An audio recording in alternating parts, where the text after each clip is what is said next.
Before I get started, this is a review of Bellatrix from the films and strictly the films. So when the book fans come in and start throwing lore around like monkeys and poop, I'm just gonna be like, okay, it's the movies. Maybe she has a secret, will they, won't they romance with Dobby, but if it's not in the movies, I'm not including it. Bellatrix Lestrange, the crazy wackadoo lady from Voldemort's motley crew of Death Eaters. When you think of Harry Potter villains, you think of Voldemort and then probably her. She's one of the more memorable villains from the franchise, but that doesn't mean she's necessarily a good villain. Welcome back to Villain Review, and today I will be reviewing Bellatrix Lestrange and give her a score 1 out of 10. Cool, let's do it.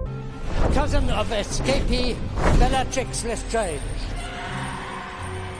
Bellatrix is a character we don't know too much about when she's introduced in Order of the Phoenix. We get a few tidbits here and there, but none of these are really expanded upon in the films themselves. We learn that she's Sirius Black's cousin, which is super interesting, and then we don't really talk about it ever again for some reason. We learn that she tortured Neville's parents for information, and that's pretty interesting too, but they don't really talk about that much either. Granted, I 100% understand why. There are so many characters in these movies and so much going on. I doubt developing one of Voldemort's henchmen is one of the higher priorities. With that said, I'm glad we got at least some background for Bellatrix, and I think if they took more time to have scenes focusing on the people she's connected with, that would have been cool, but it might have detracted from the story a bit. It's kind of a letdown we don't get a few more moments with Sirius, with Neville, but at the end of the day, she's just a side villain, and it's really not that big of a deal. Nobody is leaving these movies mad they didn't develop Bellatrix more. We don't know why she's evil, why she's crazy, and if people are really interested in finding out more,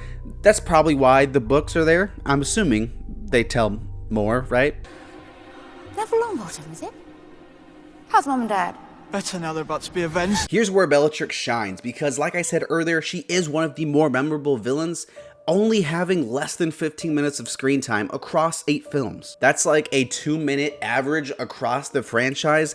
I'm pretty sure I saw the car on screen more, but we all remember her because she's incredibly unique in the films, both for the villains and just characters in general. Everyone on Team Voldy is all serious and creepy the whole time, but then you got Bellatrix who's just running around like a kid on Christmas, just having the most fun in the world. A great example of this is when they're having the big standoff in the last one, and all of Voldy's crew, they're all posted up, hanging back like, And then you got Bellatrix just jumping around, playing on rocks and stuff. Whether she's just being supportive of her bald, snakish overlord or killing people, she's always having a blast. And it stands out because normally you shouldn't get this excited about killing people. Helena Bonham Carter has a ton of fun in the role too, and I think she was an excellent choice to play this energetic, unhinged craziness. She's fantastic in the role, and her screen presence is just insane. You always find her on the screen, no matter how many people are in the frame.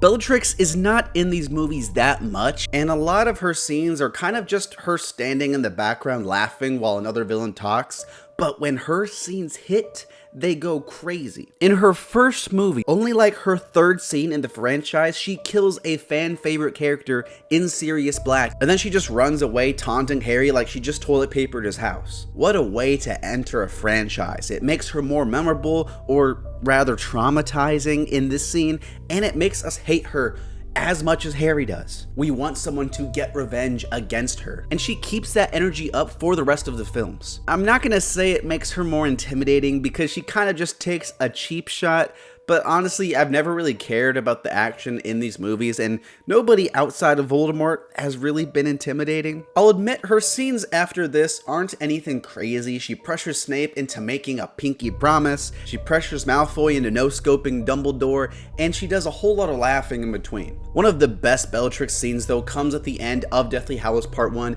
and this is the closest we get to her having her own moment to shine, kind of serving as like the Bowser Jr., if you will, before fighting Voldemort at the end of Part 2. It's good for the character, adding further to her insanity, brutality, and ends with another powerful and devastating kill. First of all, this is an absolute dart by Bellatrix. Half the quarterbacks in the NFL couldn't hit this shot. It's pretty miraculous. Killing Dobby, that's effed up, and again, with 2 big names under her belt, we freaking hate Bellatrix, and it makes her death in part 2 all the more satisfying. Ah, that's good stuff, like eating a snow cone on the sun in the summer. Oh baby, that hits the spot.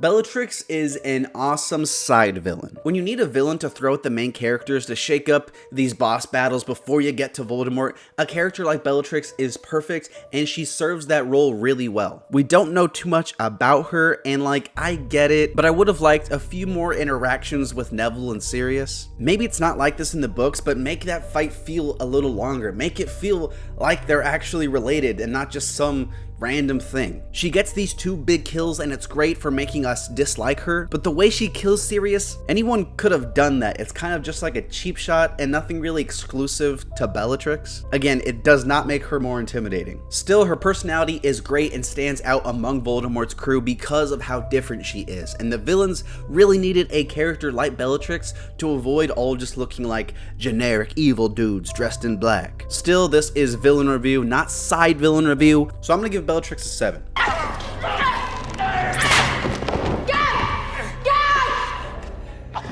Thank you so much for watching. I make a new villain review every single Monday, so click on all of those. You're gonna want to watch them. Let me know what you think of Bellatrix in the comments below, and as always, who I should review next, let me know. Cool, thanks, bye.